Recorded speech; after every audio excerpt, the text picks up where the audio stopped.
Hello, and welcome to episode 11 of the gojenn podcast. I am your host, Jennifer. We have a Ravelry group that is the gojenn podcast group. Please come by and join us. We are having a giveaway of some wonderful yarn, and if you come and join our group, if you invite someone to join our group, you'll be entered to win that yarn. So for more details, you could see last week's episode. Today is April 12th, I believe. I believe it's Jay Nitma's birthday from the Stockinette Zombies. So happy birthday. Yesterday was a beautiful day here in Central Virginia and North Carolina, and I went to my first ever fiber festival. So there's lots to tell about that, and perhaps one or two purchases that I want to share with you. I had a great day. So let's get started. First off is whips. And let's see.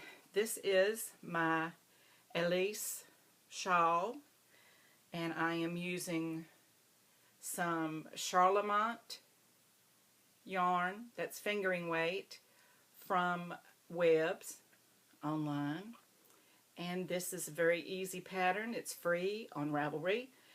It's easy to repeat, to crochet, and I'm using an eye hook, so a big hook with fine yarn, and it just zooms along.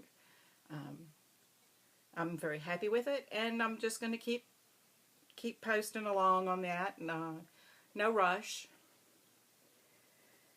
Okay, next is my Easy Peasy hat using the No Makers I Love You EWE or Lucky You yarn, which is a worsted weight, beautifully dyed yarn, beautiful. And this has been my go-to project. It's been carried around with me all week. It's just stockinette in the round, which I enjoy, because if I take my shawl, I do have to read back to know which row I'm on, where I am in the row repeat, and what needs to go next. With this, knit pretty much until I have 7 inches of fabric, at which time I will start my crown decreases. I kept wanting to say roof, like the roof of your head decreases. No, crown, the crown of your beautiful head. I hope you've all had a good week this week and you've made something beautiful. Have you? If so, you should share pictures on our Ravelry group, because I would love to see you all get in there and start making some friendships, because I feel like you're my friends. So those two are my whips, and I have no finished objects. As far as my reading goes, I'm still reading the 3rd Harry Hole series by Jo Nesbø, Nesbo, who is a Norwegian author, and Harry is a Norwegian detective. And in the first book in the series, he went to Australia. In the second book in the series, he went to Bangkok, Thailand. And in this book, he has stayed put in Oslo. Harry is a very human character. When I was thinking about him the other day, Sherlock Holmes was very perfect. Yes, he may have been addicted to opium, and he was moody and very eccentric, but he was pretty much perfect. Harry is not perfect. He is very human. He feels his emotions, and when something bad or sad happens, you feel it too. So I was listening to a certain part of the book at work the other day, and I really just had to stop it because I was afraid I was going to get all emotional and start crying just because something had happened to Harry. Oh, so yeah, I know, first world problems, but I love a book that wraps me up so completely. My work brain can keep working, but my heart and my fiction brain was totally wrapped up. And I'm still reading that and enjoying it very much. Or listening on Audible, which I highly recommend as a way to read books when you have to work. Okay. Is that all? No. Let me tell you a little bit about the North Carolina Fiber Fest that was held yesterday in Sanford, North Carolina.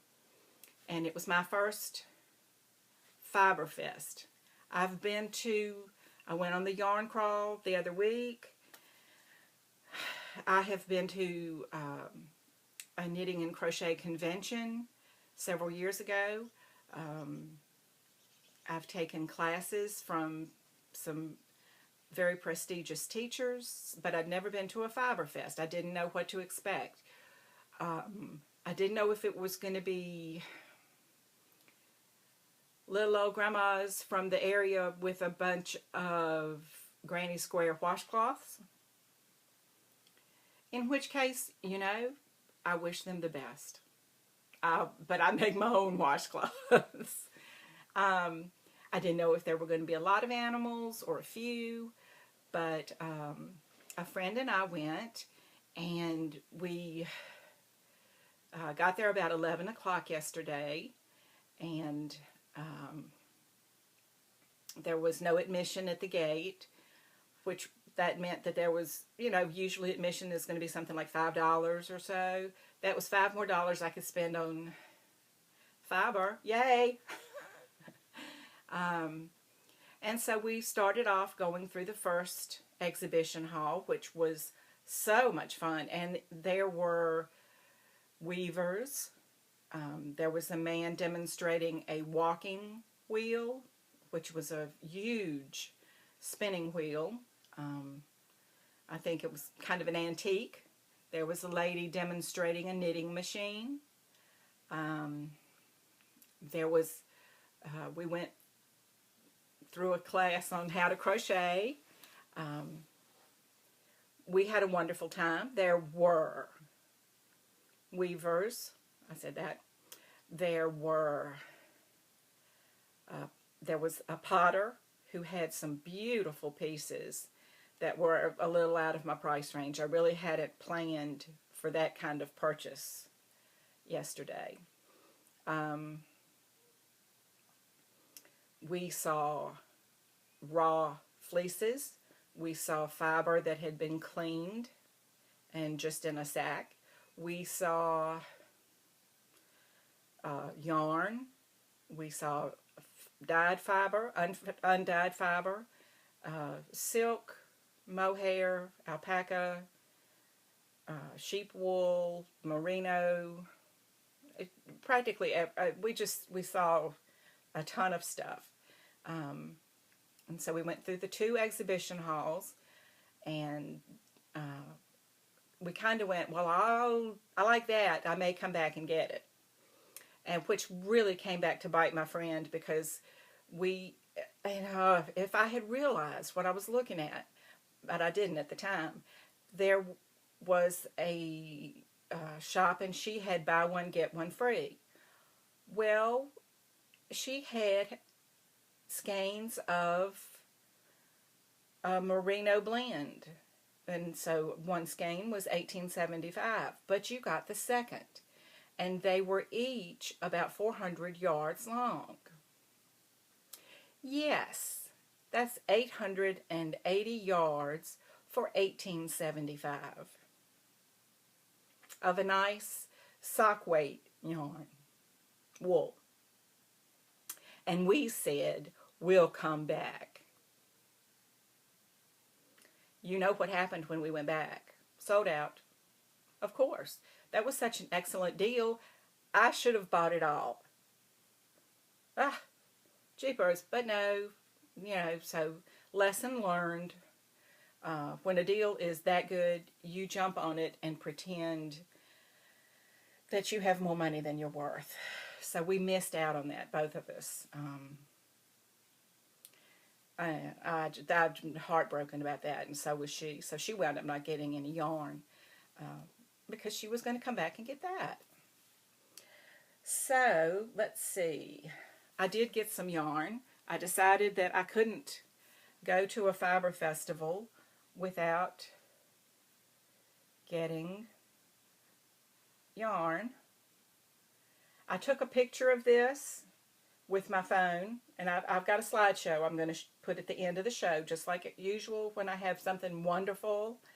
Can you see that this is a really beautiful seafoam green, or it's just lovely. I love that shade of green. It's a very cool shade of green. And then blue up into this orange. Isn't it beautiful? This is 435 yards of a 80% merino, 10% cashmere, 10% nylon. It's 100 grams of fingering weight, and it came from Angora Online.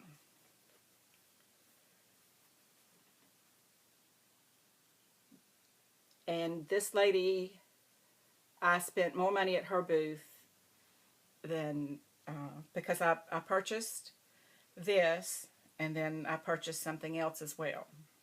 But this was my yarn purchase, and doggone it, I am thrilled. I've told you that I'm a kind of an amateur dyer. Kool-Aid is my dye of choice, and I don't think I could come anywhere close to this. This is absolutely beautiful.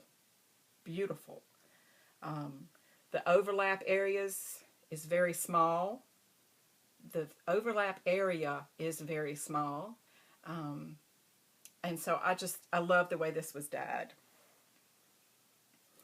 Of course, every booth we went to had beautifully dyed yarn and fiber, and everything was gorgeous, and my fingertips were almost numb by the end of the day. I had felt and touched and squeezed and rubbed on my face and had a wonderful time with it. Beautiful, beautiful, wonderful, tactile fun. That was my yarn purchase.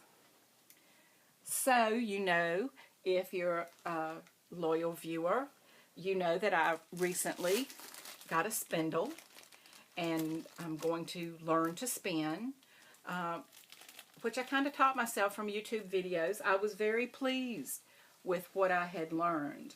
I think I've got the hang of it. Now it's just a matter of perfecting it.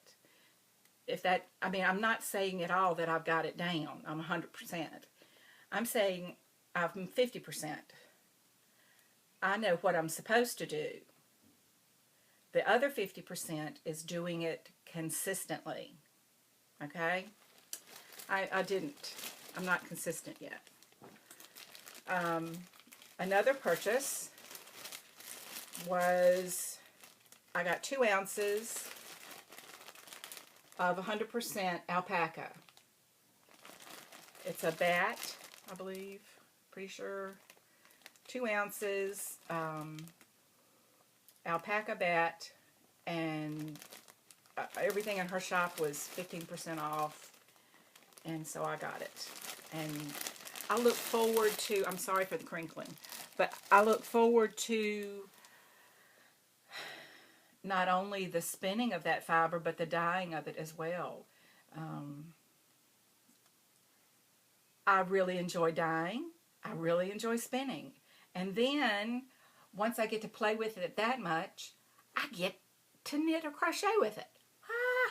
That's that's phenomenal. That's that's like a brand new coloring book and a box of crayons for Christmas. And then a magic machine that would turn them into glow in the dark somethings. Because it's just, wow, I get to have all that fun. Okay, that was my yarn. That was my bat of alpaca. And so this, yesterday when I bought this, this was a braid, a beautiful big thick braid of hand-dyed BFL roving, 4 ounces, superwash. And yes, this is the lady's shop that I bought the yarn from. And then when we went back around, this fiber is just beautiful. And so last night we had a little bit of a spinning party, and so I had to pull it out and play with it, and I've spun some of it. Let me see if I think I've got that right here.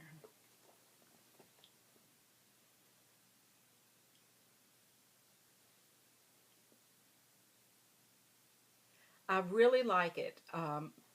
My colors are jewel tones, that's me, and I really love a blue, a deep blue sapphire.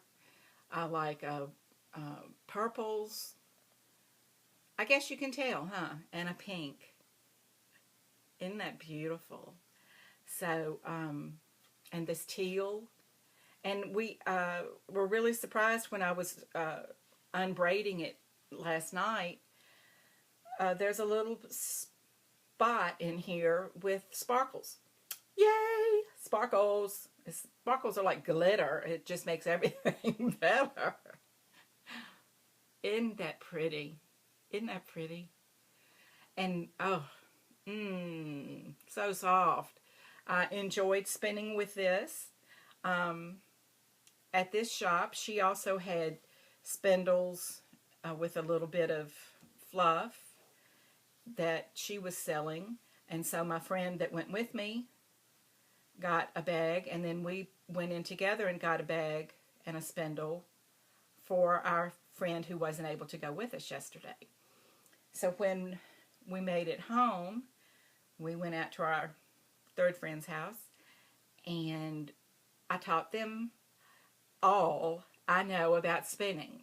So I think they were pretty hesitant at first. And I suppose everybody, when you first start spinning, you've seen yarn and you've seen fingering weight yarn.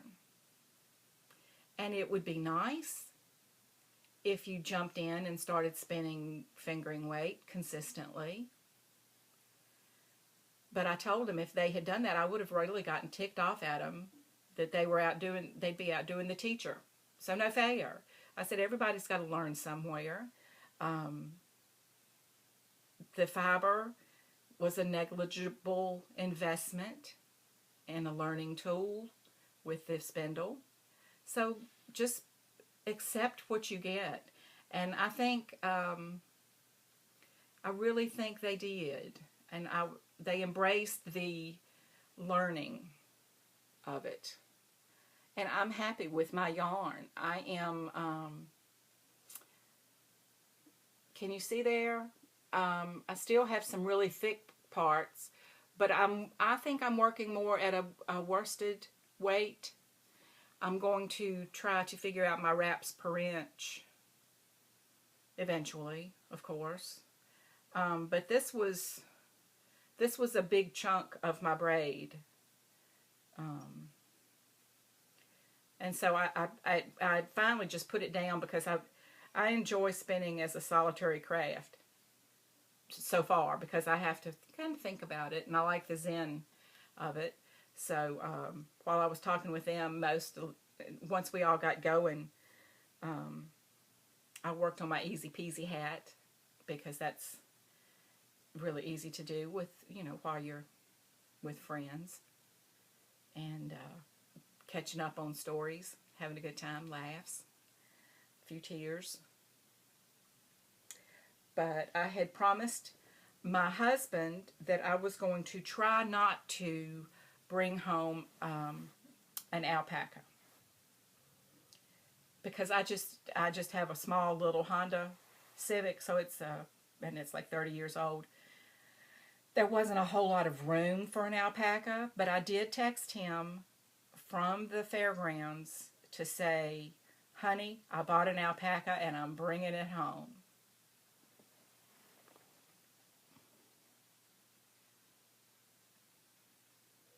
Isn't he? She? I don't know. I think it's a she. Isn't she cute? She is all felted. Can you tell? She's got a gorgeous face. I mean, that face has got personality to it. Um, she's a very, very well made, black little feet, a little fluffy tail. So I like to have things and put them on my desk at work to kind of remind me of the other part of my life where I have fun, where the fiber part of my life, because my work life is very number oriented, and that's fine. I have a talent for that, so I mean that's okay. But I would much rather be able to spend my time or make my living from the fiber world. So there's still hope. But so I did bring home an alpaca. No, I'm sorry, a llama. My bad. My very bad. A llama. Louise Llama. I could name her after the Knit Girls and call her Lala. No, I think Louise. So she is going to, I think she's going to go to work with me and remind me that that's not all there is to life, that there's lots of fibery fun. Because we had a ball. Of course, for me, it was a question of, do you buy the tote bag or the t-shirt? It was a bag this time. I like their logo. Isn't that pretty? I like that it's colorful. And we definitely enjoyed it, and we hope to go back next year. Next weekend in Bedford, Virginia, is the Liberty Fair Fiber Fest. And I'm going with my parents to that, and we're just really looking forward to it. Don't know what to expect of that one either. You know, will it have animals? Animals! Okay, two things. The van. First, there was a We Bring Knitting to You van. And the city I live in doesn't have an LYS. I have to go almost an hour in any direction, either southeast, south, or north, to get to a yarn shop. A yarn shop besides Hobby Lobby or Walmart. So please feel sorry for me. So this was a big van. You'll see pictures of it in the slideshow. And they had the back of the van or truck. They had shelves of yarn and notions down the sides. And then they had more shelves of yarn and notions at the front, which was behind the driver's section of the truck. And and then it was really smart because they had parts of the shop that were outside the van. Like they had a swift, an umbrella swift and winder outside the van so that you didn't take up room inside with that. And then their little checkout cash box, whatever, was outside the van. And so when you were inside, it was just shop. And they had Spud and Chloe, they had Cascade 220, Addie, turbo knitting needles, I believe, and patterns. So, and a lot of the vendors there did have patterns, but I'm so spoiled to Ravelry that I need to see the pattern worked up. I need to read a couple reviews of what people liked or didn't like about it. I need to see what yarn they used. I'm just very spoiled by Ravelry. That's what a terrible thing. Animals yesterday. There were no llamas or alpacas except for Louise and her friends. There were some sheep, but they were there with the sheep herding demonstration. And there were several border collies, and they did a little demo of how they herded sheep. And it was just amazing. If you're a dog person, you know you can look at a dog and tell when they're happy, when they're, oh boy, me. Me, I want to play, I want to play. It's like kind of when I'm going to give my dogs a treat. I want a treat now. But those dogs, you could see the joy in their eyes, the concentration, their training, their instinct. They loved what they were doing. They were efficient and effective. And I don't know why I'm not a sheep herder. I could play with dogs all day. Gee, they were so well trained. I don't know if you've ever seen a border collie display or how they actually work their training. And these dogs were obviously, I guess you call them professional. I don't know what they are. But they work on a working farm. But they have been very well trained. And their backgrounds were given, like this dog was born here, trained by this trainer here. And they responded to either voice commands or whistles, which they said the whistles could be heard by the dogs 2 miles away. They understood, I forget how many commands there were, but they know left and right and around and come back, of course. And anytime the man would say, okay, lay down, the dog always faced the sheep, always, because that was his job, to protect and care for those sheep. So even if they were in a pen, when the dog laid down, he was looking at the sheep to make sure they were okay. And one of the comments was that you couldn't have 12 people out there trying to do the same job, because we would, want to do things our way or whatever, and that dog did the work of 12 people. Did you know? And of course, this is what the person said that was doing the show, but that sheep were the first domesticated animals. I did not know. They said that sheep milk would keep in a cool place for up to 3 weeks. And so when you have sheep, you have meat, you have the fleece for clothing, you have the milk, you have an animal that is pretty sure-footed and small in around rocky areas. So that's why sheep were domesticated before cattle. Very interesting. There were some other facts that they threw out I can't think of right now. But so I learned, and didn't I say something last week about how, the whole idea is to learn new things? Well, I learned about border collies. They herded geese. Did you know that? And the commentator said that they like to herd anything. If anything that they're around, they're going to try to herd it.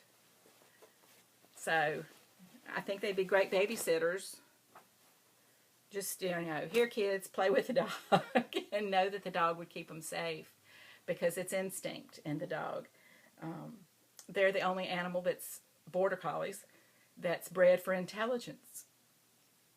And of course they're used not only for herding, but because they're so trainable, they're used for domestic, I don't know where I was going with that, but they're used like for bomb sniffing and also for trying to find people after disasters and everything. So that was just truly a wonderful display. And we just kind of happened up on that. That was, I mean, that wasn't what we went to the show for, but it was just we were kind of tired. We'd been around once, and it was time for the show to start, so we sat down and watched, and had a great time. And the only animals that they had available for purchase were Angora bunnies. Oh my goodness. You'll see the pictures in the slideshow. But they were just enormous bunnies.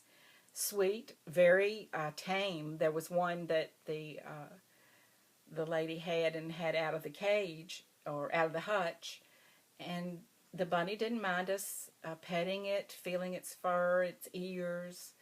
It just seemed very, very calm and nonchalant. Angora bunnies can be sheared 4 times a year.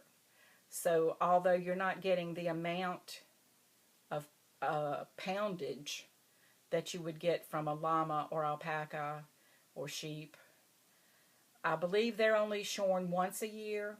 I'm not positive. They didn't say that. I'm just saying, or even maybe twice, but I don't know.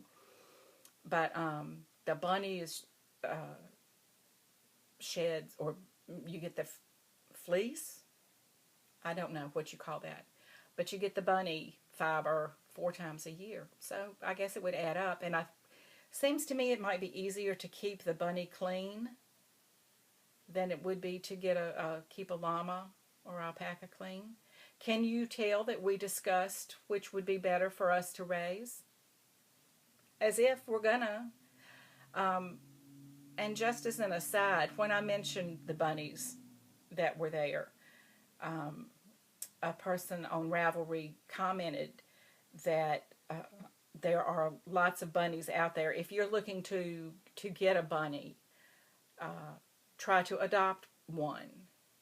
Just like I'm a real proponent of adopting a stray dog or a homeless dog or cat in a shelter.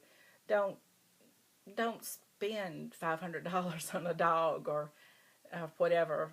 I don't know what they cost, but there are so many dogs that just need love and a home. And I've got 2 that are rescues, and they rescued me. So I hope I didn't realize that there are bunnies out there that need to be adopted as well. So if you've considered it, that's definitely a way to go. The animals just need our love, and then they give it back to us tenfold. There's nothing like coming home after a really bad day and having your dog love you just for coming home. They don't say, what's for supper? They don't say, oh, you forgot to sign my... They don't say, I need money. They don't say any of that. They just love you. And it's a wonderful thing. It's a wonderful thing. So, I know I kind of sped through the beginning of my works in progress, but that's pretty good. Next week we're going to the Old Liberty Fiber Fest in Bedford, Virginia, and I don't know what to expect from that. So of course, dear viewers, dear friends, I will be sure and tell you all about that. I probably won't get as much loot because my mom will be watching. She doesn't care. It's all in my head from being a teenager and knowing that just I was a kid on an allowance or whatever. So yes, I'm still like that. Some things you never outgrow. Okay, um, that is all. Again, if you would go and join the Ravelry group, there's a thread that says double digits giveaway. Okay, because last week was my 10th episode. Um, go there in that thread, and all you have to do to enter and be eligible to win is to be a member of the group, and then just leave a message in that thread to how you think I should get more viewers. I don't know. I thought yesterday, I told a couple people, well, I have a podcast, and I got some blank stares, and I didn't even go into explaining what a podcast is, um, because they didn't. You could tell that was like me saying, I have a cloven hoof. Good for you, lady. So, I don't know. We'll see if any of you are going to be in Bedford. By all means, send me a message and I'll try to meet you. I'm imagining that's a pretty small show. But I'm looking at the rest of the year, the fiber festivals. Um, I would like to go to SAF, which is the Southern Animal Fiber Fest in Asheville, North Carolina. And that is the weekend of my birthday, September 26th and 27th. So I want to go to that. And I'm not going to be able to go to the Maryland Sheep and Wool this year. I think next year I'm going to try to make plans. When something is, hours and hours away, I definitely want to spend the night at the show, and there's a lot of planning that has to go into that. Like, if you got money to pay the hotel bill and for whatever else you want to do. So, if any of y'all are planning on going to Maryland Sheep and Wool, let me know. Tell me how it is. Build up my excitement for next year. So, I think that's about all. I hope you have a good week. Pay a compliment to someone not expecting it this week. Give that a shot. I tried it. I've tried it a lot, and sometimes it helps me. And you don't know what it's doing for the other person, but sometimes it helps the way you feel because you did a good thing, even if it was saying, that color looks good on you. Sometimes that can really make a difference in a person's day. So, and I know that as fiber people, we understand. We just understand how that is, how much you can touch someone else, because this is a very tactile hobby. All right, have a good week. I hope it is filled with love and laughter, and I'll see you in a week. Bye.